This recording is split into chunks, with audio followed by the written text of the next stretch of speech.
15.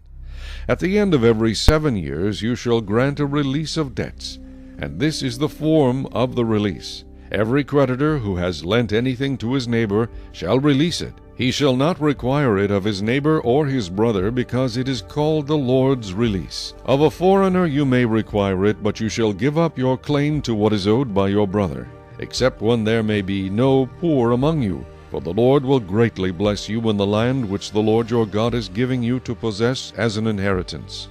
Only if you carefully obey the voice of the Lord your God, to observe with care all these commandments which I command you today, for the Lord your God will bless you just as he promised you.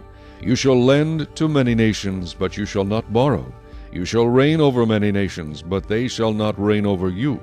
If there is among you a poor man of your brethren, within any of the gates in your land which the Lord your God is giving you, you shall not harden your heart, nor shut your hand from your poor brother.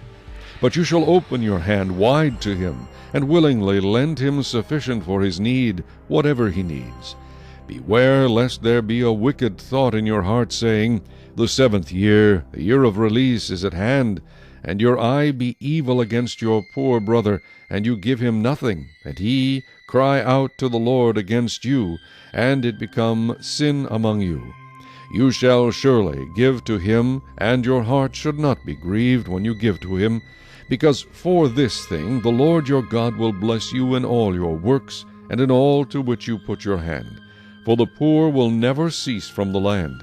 Therefore I command you, saying, You shall open your hand wide to your brother, to your poor and your needy in your land. If your brother, a Hebrew man or a Hebrew woman, is sold to you and serves you 6 years, then in the 7th year you shall let him go free from you. And when you send him away free from you, you shall not let him go away empty-handed.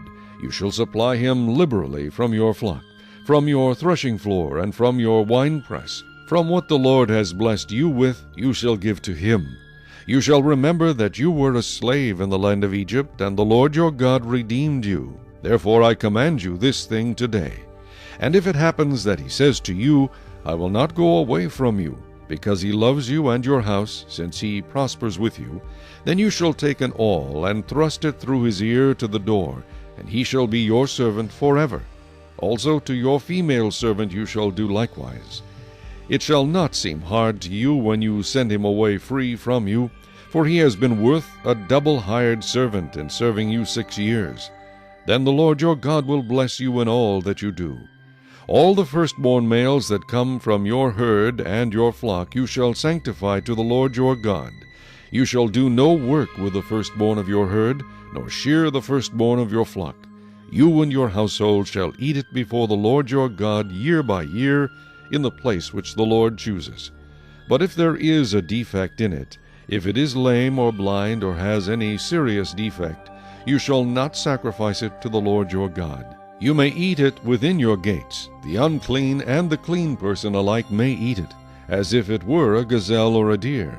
Only you shall not eat its blood. You shall pour it on the ground like water. Chapter